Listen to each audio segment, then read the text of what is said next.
નમસ્તે વિદ્યાર્થી મિત્રો. ગયા લેક્ચરમાં આપણે પ્લાસીનું યુદ્ધ અને બક્સરનું યુદ્ધ વિશે ચર્ચા કરી હતી. હવે આપણે આગળ કંપનીના શાસનનો વિકાસ એટલે કે ઈસ્ટ ઇન્ડિયા કંપનીએ પોતાના શાસનનો વિકાસ કેવી રીતે કર્યો તેના વિશે જોવાનું છે. તેથી દરેક વિદ્યાર્થી મિત્રો ધ્યાનથી સાંભળશો. અંગ્રેજ સરકારે નિયામક ધારો પ્રસાર કર્યો એટલે કે એક કાયદો બનાવ્યો ઈસવીસન 1773માં. આ કાયદા પ્રમાણે બંગાળના જે ગવર્નર જનરલ છે એને ગવર્નર જનરલ બનાવી કંપનીના જે વ્યાપારી રાજકીય હિતો કે જે પણ પ્રવૃત્તિઓ છે તેને તેના અંકુશ નીચે મૂકવા. એટલે કે ઈસ્ટ ઇન્ડિયા કંપનીની જે પણ સત્તાઓ છે તે બંગાળના ગવર્નરને ગવર્નર જનરલ બનાવીને સોંપી દેવી અને તેના હાથ નીચે મુંબઈ અને મદ્રાસના ગવર્નર અને તેની કાઉન્સિલને મૂકવામાં આવ્યા. આવી રીતે ભારતમાં પ્રથમ ગવર્નર જનરલ બનીને વોરન હેસ્ટિંગ્સ આવ્યો. તો વિદ્યાર્થી મિત્રો ધ્યાનથી સાંભળજો કે ભારતમાં આવનાર પ્રથમ ગવર્નર જનરલ કોણ હતો? તો એ હતો વોરન હેસ્ટિંગ્સ. તો વોરન હેસ્ટિંગ્સ જ્યારે ભારતમાં આવ્યો ત્યારે એને એ સમય દરમિયાન મરાઠાઓ સાથે યુદ્ધ કર્યું જેને ઓળખવામાં આવે છે પ્રથમ મરાઠા વિગ્રહ. આ ઉપરાંત વોરન હેસ્ટિંગ્સ મૈસૂરના હૈદર અલી સાથે યુદ્ધ થયું જેને ઇતિહાસમાં દ્વિતીય મૈસૂર વિગ્રહ તરીકે ઓળખવામાં આવે છે. પણ આ બંને જે સત્તાઓ હતી એની સામે એક સાથે લડતા યુદ્ધ કરતા ઈસ્ટ ઇન્ડિયા જે કંપની છે એની મુશ્કેલીઓમાં વધારો થયો હતો. ત્યારબાદ વોરન હેસ્ટિંગ્સ પછી ગવર્નર જનરલ બનીને આવ્યો કોર્નવોલિસ.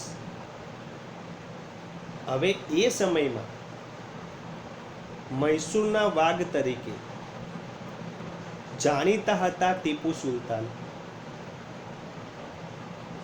એટલે વોરન હેસ્ટિંગ્સે ટીપુ સુલતાન સાથે ત્રીજો મૈસૂર વિગ્રહ થયો હતો જેમાં ટીપુ સુલતાનને હરાવવા માટે ઈસ્ટ ઇન્ડિયા કંપનીએ મરાઠા અને નિઝામની મદદ લીધી હતી. એટલે આ જે ત્રણેય સંયુક્ત સેના હતી એની સામે ટીપુ સુલતાનની હાર થઈ. એટલે એને સંધિનો સ્વીકાર કરવાની ફરજ પડી. ત્યારબાદ એટલે કે કોર્નવોલિસ બાદ ગવર્નર જનરલ બનીને આવ્યો સર જ્હોન સોર. હવે સર જ્હોન સોરે તટસ્થતાની નીતિ અપનાવી હતી. એટલે કે આ નીતિને કારણે ઈસ્ટ ઇન્ડિયા જે કંપની હતી એની પ્રતિષ્ઠા એનું માન સન્માન ઘટવા લાગ્યું અને બીજી બાજુ મરાઠાઓ વધુ શક્તિશાળી બન્યા. આથી જ્હોન સોર પછી ગવર્નર જનરલ તરીકે આવ્યો વેલેસ્લી. એટલે કે ભારતમાં ઈસ્ટ ઇન્ડિયા કંપનીને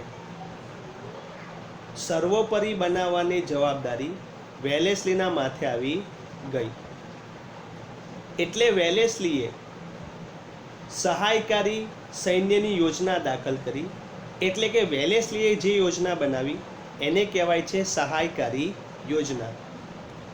પરંતુ વેલેસ્લીની આ સહાયકારી યોજનાઓની કેટલીક શરતો હતી, જેના વિશે વિદ્યાર્થી મિત્રો આપણે અભ્યાસ કરવાનો છે કે વેલેસ્લીની સહાયકારી યોજનાઓની કઈ કઈ શરતો હતી. તો પહેલી શરત એ હતી કે કંપની સરકાર તાલીમ પામેલું સૈન્ય, એટલે કે વેલેસ્લીની આ સહાયકારી યોજનાનો સ્વીકાર જે રાજ્ય કરશે એને ઈસ્ટ ઇન્ડિયા કંપનીનું તાલીમવાળું સૈન્ય મળશે.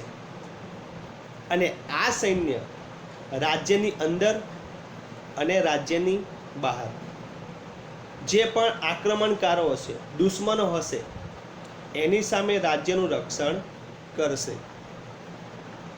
પરંતુ તેના બદલામાં જે પણ રાજા આ યોજનાનો સ્વીકાર કરશે એને લશ્કરનો તમામ ખર્ચ ઉઠાવવો પડશે, અથવા એટલી આવક ધરાવતો કોઈ પણ પ્રદેશ અંગ્રેજોને આપવો પડશે. ત્રીજી શરત એ હતી કે કંપનીની પરવાનગી વિના રાજ્ય અન્ય રાજ્યો સાથે યુદ્ધ કે સંધિ કરી શકશે નહીં. જો કોઈ રાજાને યુદ્ધ કરવું છે કે સંધિ કરવી છે તો પહેલી પરવાનગી કોની લેવી પડશે? અંગ્રેજોની. ચોથી શરત, રાજ્યના દરબારમાં એક અંગ્રેજ પ્રતિનિધિ રાખવો પડશે, એટલે કે અંગ્રેજોનો એક માણસ ફરજિયાત રાખવાનો. પાંચમી શરત, અન્ય વિદેશી પ્રજા, અન્ય કોઈ પણ વિદેશી પ્રજા છે એને પોતાના રાજ્યમાં નોકરી રાખવો નહીં. તો આ હતી વેલેસ્લીની સહાયકારી યોજનાની શરતો. હવે વિદ્યાર્થી મિત્રો આપણે એ જોઈએ કે આ સહાયકારી યોજનાનો સ્વીકાર કયા કયા રાજ્યોએ કર્યો હતો. તો વિદ્યાર્થી મિત્રો તમે કદાચ જાણતા હશો, ધોરણ 8માં તમે ભણી ચૂક્યા હશો કે વેલેસ્લીની સહાયકારી યોજનાનો સૌ પ્રથમ સ્વીકાર કરનાર હતો હૈદરાબાદનો નિઝામ. એટલે કે પહેલી યોજના હૈદરાબાદના નિઝામે સ્વીકારી હતી. એટલે નિઝામ, મૈસૂર, અવધ, ગાયકવાડ, સિંધિયા, ભોસલે અને હોલકર, આ બધા રાજ્યોએ વેલેસ્લીની સહાયકારી યોજના સ્વીકારી હતી. વેલેસ્લીની આ સહાયકારી જે યોજના છે એનાથી શરૂઆતમાં દરેક રાજાઓને લાભ દેખાયો, ફાયદો લાગ્યો. પરંતુ આ યોજના ધીમે ધીમે તેમને ગુલામીનો અનુભવ કરાવવા લાગી હતી. એટલે વેલેસ્લીની જે યોજના છે એક મીઠા ઝેર સમાન હતી. વેલેસ્લીએ આ યોજનાઓથી ઘણા બધા પ્રદેશોને ઈસ્ટ ઇન્ડિયા કંપની સાથે જોડી દીધા.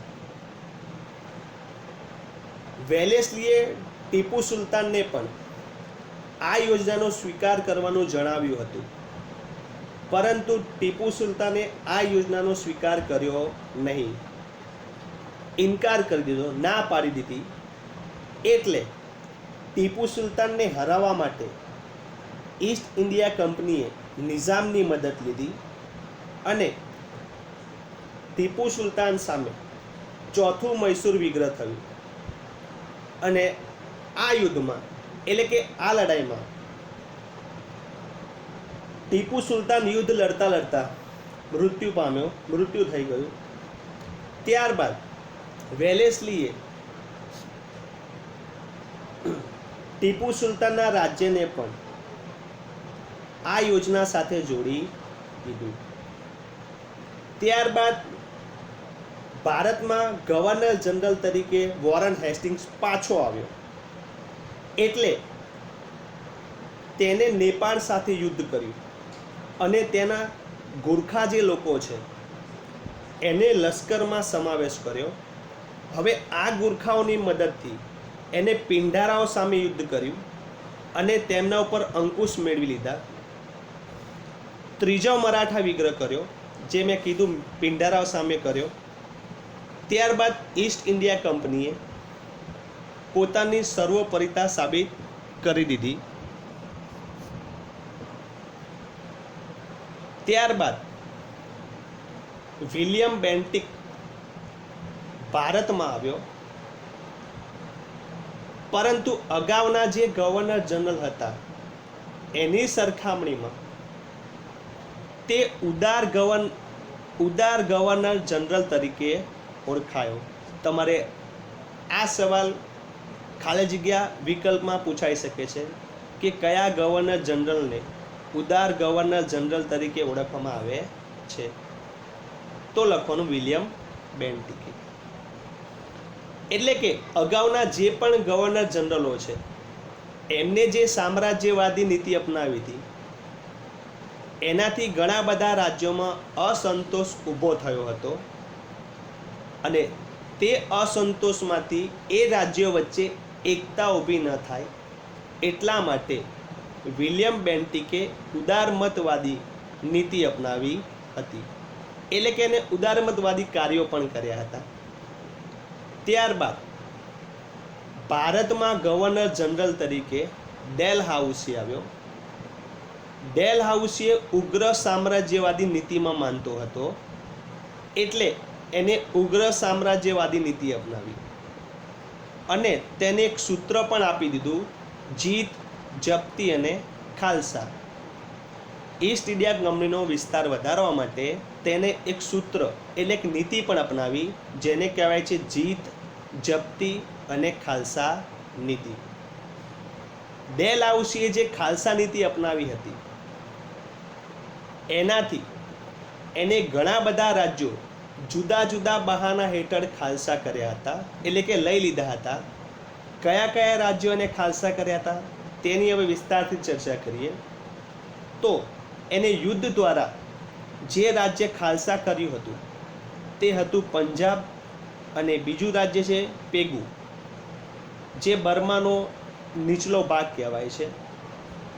ત્યારબાદ રાજા અપુત્ર અવસાન પામતા કયા કયા રાજ્યો ખાલસા કર્યા છે? એટલે કે જે રાજાનો પુત્ર અવસાન પામ્યો હોય કે પુત્ર ન હોય એવા રાજ્યો સતારા, જૈતપુર, સંબલપુર, ઉદયપુર, ઝાંસી, બગાત, નાગપુર આ રાજ્યો ખાલસા કર્યા હતા. ત્યારબાદ ગેરવહીવટના બહાના નીચે અવધ નામનું રાજ્ય ખાલસા કર્યું હતું. પછી જે રાજ્યનો કરજ ઉઘરાણી ટેક્સ બાકી હોય, જેને અત્યારની ભાષામાં ટેક્સ કહીએ, તો જે રાજ્યનો કરજ બાકી છે એવા પ્રદેશો એને નિઝામનો વરાળ પ્રાંત લઈ લીધું હતો. વરાળ પ્રાંત નામ માત્રની સત્તાનો અંત લાવી જે રાજ્યો ખાલસા કર્યા, એટલે કે માત્ર નામ જ રાજાનું ચાલતું હોય એવા રાજ્યોમાં કર્ણાટક અને તાંજોર ખાલસા કર્યા હતા. એટલે કે ડેલહાઉસીએ ખાલસા નીતિ દ્વારા જુદા જુદા બહાના હેઠળ રાજ્યો પડાવી લીધા હતા. ડેલહાઉસી સામ્રાજ્યવાદી નીતિની સાથે એને સુધારાવાદી તરીકે પણ ઓળખવામાં આવે છે. વિદ્યાર્થી મિત્રો, આ સવાલ પણ તમારે પૂછાય છે કે કયા ગવર્નર જનરલને સુધારાવાદી તરીકે પણ ઓળખવામાં આવે છે? તો જવાબમાં લખશો ડેલહાઉસી. ડેલહાઉસીએ ભારતમાં ઘણા બધા સુધારા વધારા કર્યા, જેમાં આપણે સૌપ્રથમ જોઈએ તો એને ભારતમાં 1853માં મુંબઈથી થાણા વચ્ચે રેલવે લાઇન શરૂ કરી. ત્યારબાદ ભારત અને ઇંગ્લેન્ડ વચ્ચે તાર વ્યવહાર, જાહેર બાંધકામ ખાતાની સ્થાપના કરી, અંગ્રેજી શિક્ષણની વ્યવસ્થા કરી, વિધવા પુનઃવિવાહ શરૂ કર્યા, બાળ લગ્ન પર પ્રતિબંધ મૂકતો ધારો એટલે કે કાયદો બનાવ્યો છે. એટલે આ બધા જે સુધારા વધારા કર્યા એને કારણે એને સુધારાવાદી તરીકે પણ ઓળખવામાં આવે છે. ત્યારબાદ 1757માં પ્લાસીનું યુદ્ધ, જે આપણે આગળ ચર્ચા કરી ચૂક્યા છીએ. એટલે કે ઈસ્ટ ઇન્ડિયા કંપનીએ 1757થી શરૂ કરી 1857 સુધીનો, એટલે કે 1857માં જે ભારતમાં પ્રથમ સ્વાતંત્ર્ય સંગ્રામ થયો હતો ત્યાં સુધી શાસન કર્યું.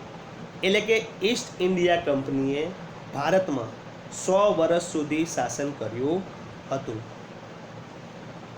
તો વિદ્યાર્થી મિત્રો, આટલે સુધી આપણે આજે રાખીએ છીએ.